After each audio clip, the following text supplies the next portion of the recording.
Conocemos sus nombres, el lugar del que procedían, podemos ver su obra, magnificada morfológicamente, en esta catedral. Estudiaron tratados, utilizaron elementos de medida, trazaron líneas perfectas hasta glorificar la geometría como en esta catedral. Seguir su rastro vital no es fácil, por eso hoy vamos a conocer a uno de ellos a través de un libro, Arquitectura en Castilla en los años centrales del siglo XVI, Juan de Vallejo, entre el gótico y el Renacimiento. Hoy en Bella Burgartis, con su autor, René Jesús Payo, con el propio maestro, utilizando sus instrumentos de medida, también la letra impresa y el papel, vamos a ascender a la más maravillosa obra de Juan de Vallejo, el cimborrio de la Catedral de Burgos.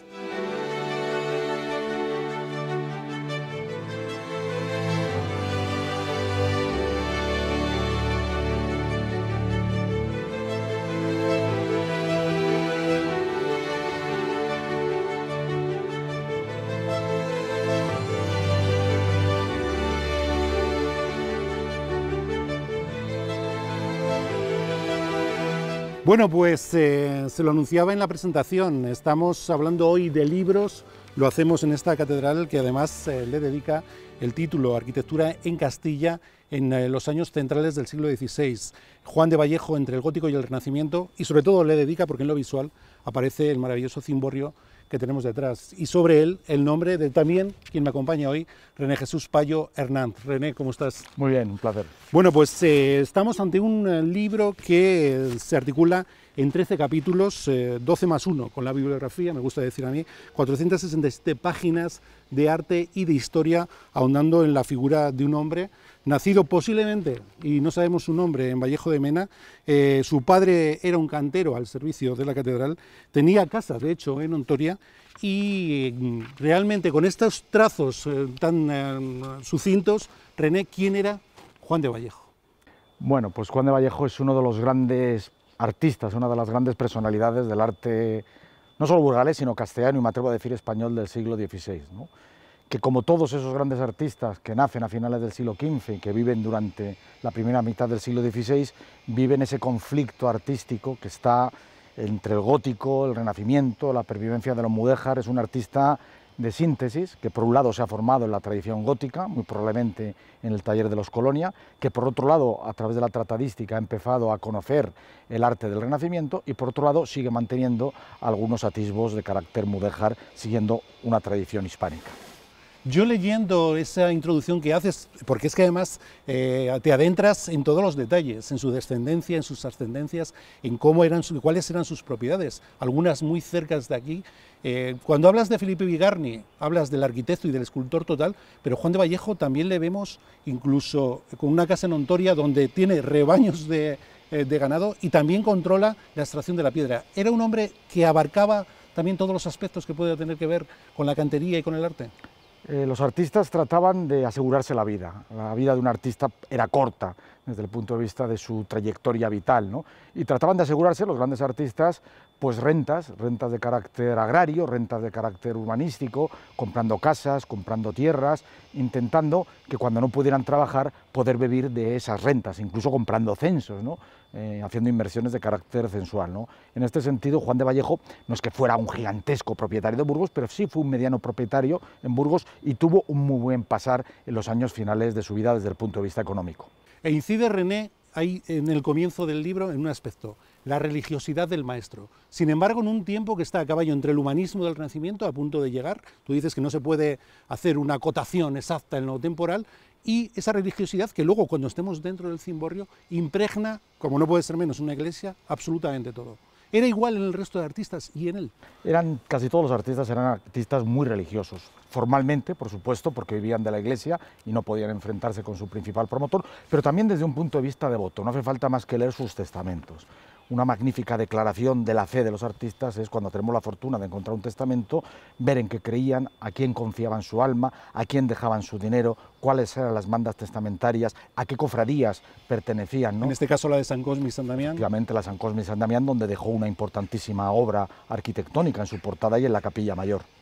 En el capítulo 2 ya te adentras en esa transición entre, lo titulas, gótico versus renacimiento. A nosotros en Bella Burgartis nos encanta el idioma y fíjate, yo te voy a poner un ejemplo. Lo decías tú precisamente en nuestro segundo episodio, cómo el gótico es una palabra que denosta a partir del Renacimiento a este arte. Antes se llamaba opus francigenum, el arte de estilo francés, y cuando desarrollas este segundo capítulo, empiezas a hablar de algunos términos en italiano, candellieri, ese tipo de ornamentación, las imágenes naturalistas, los grutescos que van apareciendo poco a poco. No hay un cambio gótico-renacimiento radical, sino se va adentrando poco a poco, ¿no? No, verdaderamente en esta generación, la generación de Juan de Vallejo, la estructura arquitectónica es gótica. La gente sabía construir y muy bien desde el punto de vista gótico, habían aprendido en magníficas escuelas de cantería, en este caso la de los Colonia, y lo que llega fundamentalmente es el Renacimiento, que se sobreimpone como una decoración encima de las obras arquitectónicas góticas, ¿no? Tengamos en cuenta que el arte moderno era el arte gótico y el arte antiguo se mueve arte antiguo al arte renacentista. Arte antiguo versus arte moderno.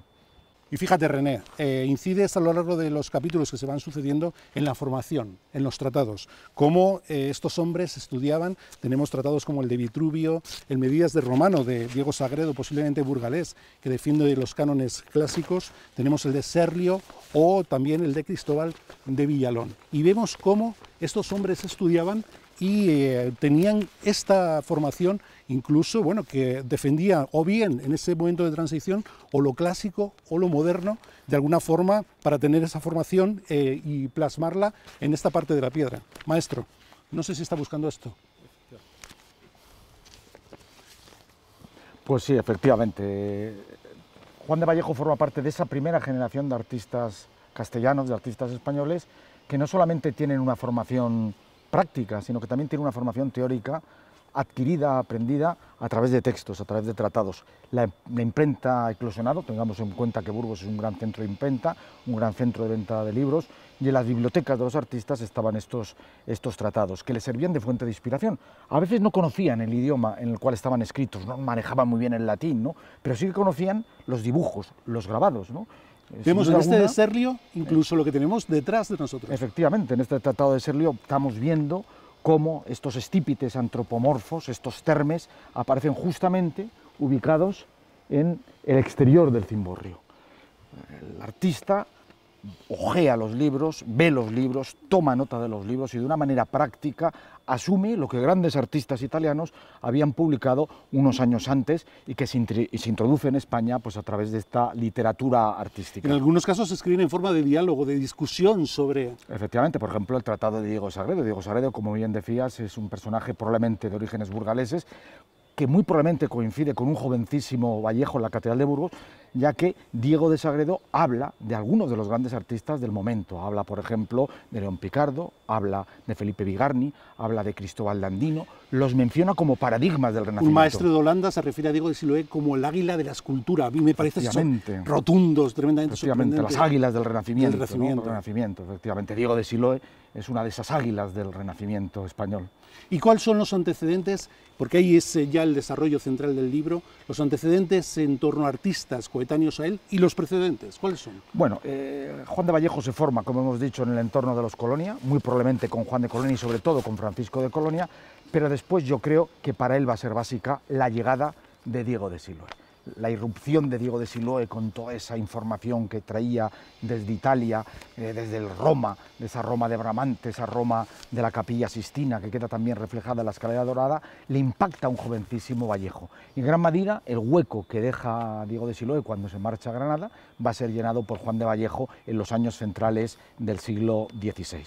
Y ya en el núcleo central del libro te refieres, casi con letras doradas, a la gran transformación de la catedral. 1539 comienza el desescombro de ese cimborrio que se había derruido, pero vamos a entrar ahora en el cimborrio para que nos cuentes el alma de Juan de Vallejo, del maestro, ahí mismo en el núcleo de esa joya de esta catedral, pero tiene arquitectura civil, tiene arquitectura, tenemos aquí casi viendo la ermita de San Miguel, y cuéntanos cuál fue ese periplo constructor, incluso al servicio del concejo del maestro Juan. Juan de Vallejo actuó como maestro del concejo. Una de sus obras más reconocidas pues, son las intervenciones en la muralla. el arco de San Gil, pero sobre todo la gran fachada del arco de Santa María, que precisamente se paraliza cuando se cae el cimborrio porque la ciudad dedica esos recursos a la reconstrucción del cimborrio.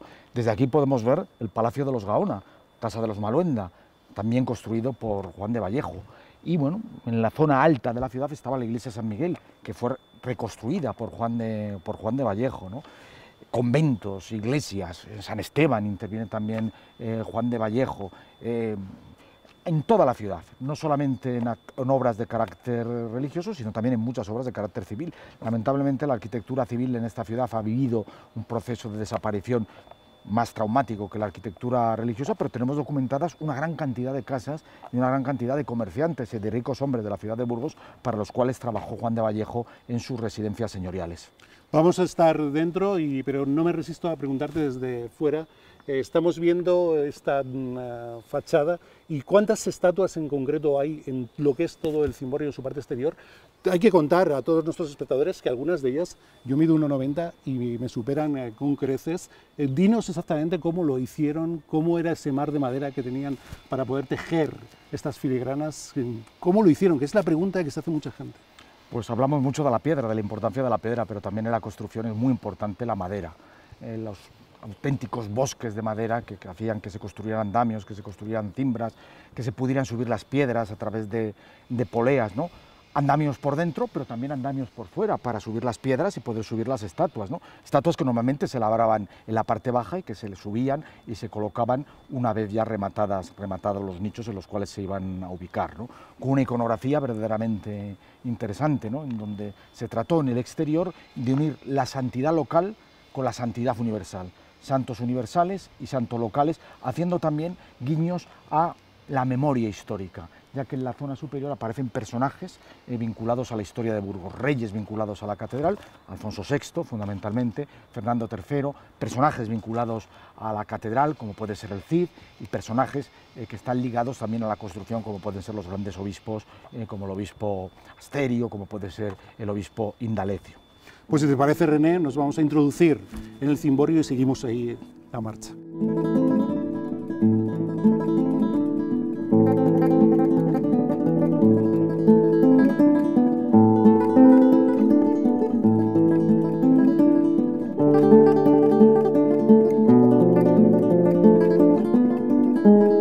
René, en este contenedor de maravillas que es la Catedral de Burgos, estamos en una de ellas, absolutamente emocionante. Ya incluimos en el segundo capítulo algunas de las referencias a la iconografía de este cimborrio, pero estando aquí contigo, queremos que a los espectadores de Bella Burgarty se lo expliques tú, al completo. Es todo tuyo. Bueno, pues efectivamente, estamos en el centro del templo. Incluso estuvo a punto de convertirse en el centro físico del templo, porque hubo un proyecto para trasladar el retablo mayor y el altar mayor justamente debajo. Al final no se atrevieron, porque era muy revolucionario desde un punto de vista litúrgico, y el retablo mayor y el altar se quedó en el punto donde actualmente se encuentra, ¿no? ¿Y qué es lo que vemos? Pues vemos una gran obra arquitectónica, una gran obra escultórica, una obra llena de un mensaje muy complejo, ¿no? Una gran obra arquitectónica que se empieza, pues esos grandes pilares, ¿no?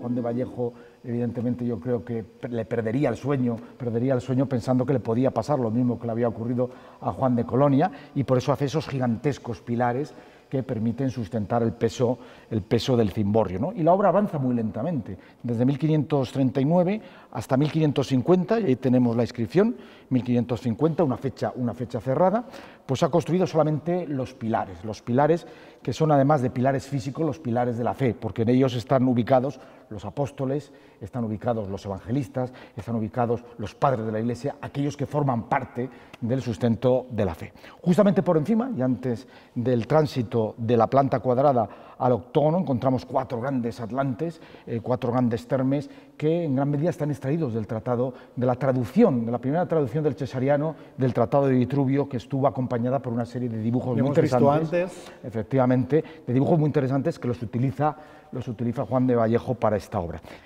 Justamente el arranque ya de este gran fanal, de este gran óculo que es el cimborrio, pues están ubicadas pues algunas figuras muy singulares, ¿no? La figura de la Asunción, a la cual está dedicada la Virgen, y la figura de los orígenes del cristianismo en la diócesis burgalesa, con 2 santas, Santa Victoria y Santa Centola. Santa Centola, de origen del cristianismo, y Santa Victoria, una santa que, aunque no había sido burgalesa, se la tenía muchísima devoción en Burgos porque se habían traído muchas reliquias de esta santa a lo largo de la Edad Media. En Pesquera de Ebro hay incluso... Efectivamente, en Pesquera de Ebro es donde está la ermita de Santa Elena y Santa Centola, ¿no? Y justamente entre estas figuras pues, nos encontramos los personajes que en teoría, digo que en teoría, porque no todos respondieron de la misma manera, financiaron el cimborrio. El Cabildo, el cardenal Pacheco de Toledo, que se marchó y destinó la mayor parte de sus recursos no para acabar el cimborrio, sino para construir el convento de San Esteban de Salamanca, lo cual dio lugar a un pleito tremendo entre el Cabildo y el arzobispo, y el emperador.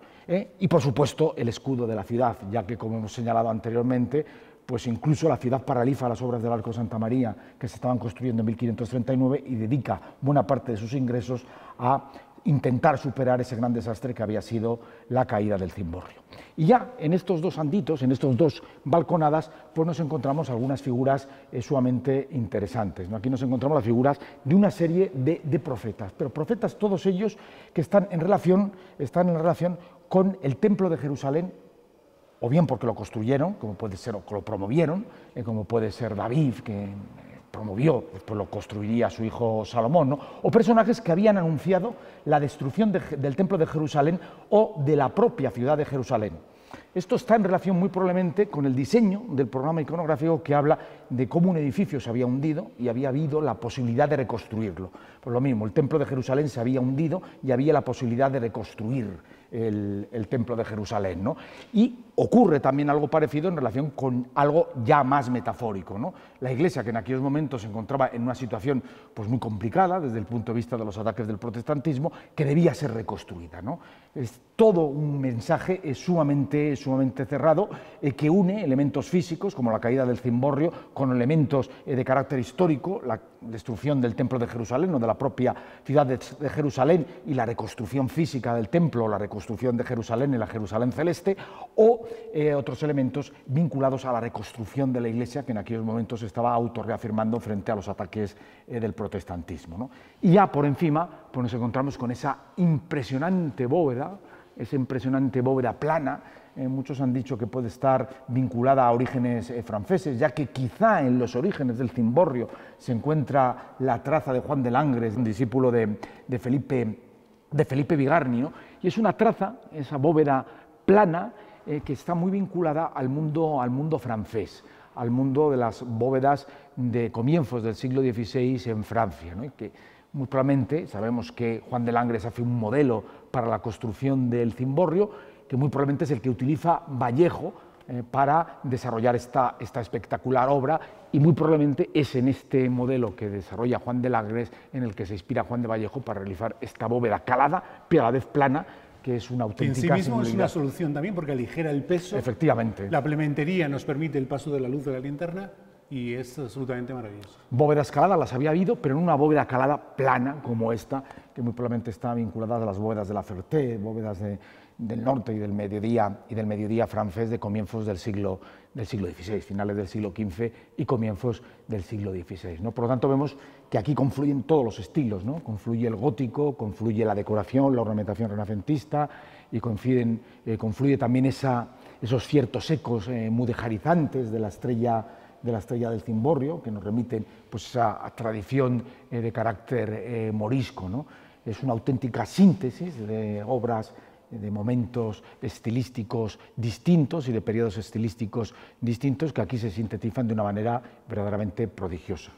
Pues René, vamos a ver ya al maestro Juan de Vallejo cómo firma su obra, pero te quería hacer una pregunta al respecto. Le hemos visto también haciendo marcas de cantero, mientras subían, mientras iban tejiendo y urdiendo esta joya, en torno a las marcas de cantero.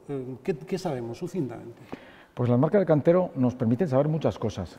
Los canteros trabajaban obviamente en las canteras, había cuadrillas de canteros que extraían la piedra, que labraban la piedra a las canteras. Entonces la piedra se pagaba en virtud del número de piedras que llegaran, ¿no? Entonces cada cantero, cada cuadrilla de canteros llevaba una marca determinada, ¿no? Y en virtud de eso, pues sabemos en muchas ocasiones cómo distintas cuadrillas de canteros actuaron en distintos lugares. Están empezando a ser un elemento para la metodología del estudio de la historia del arte, para ver cómo se desplazaban cuadrillas de canteros de un lugar a otro.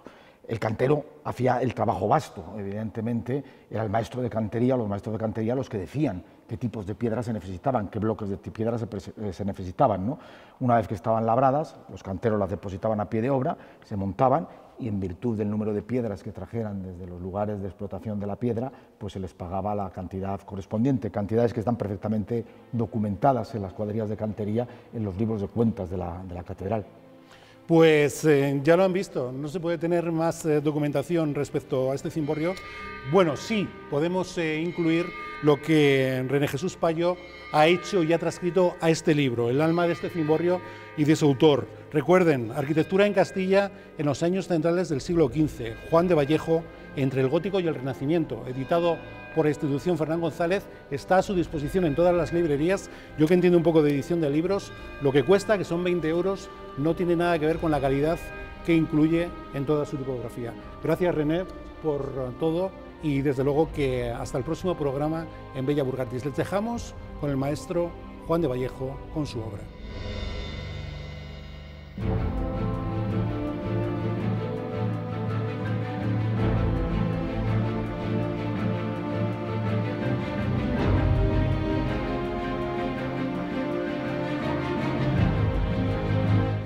Finis corona topus, el final corona la obra.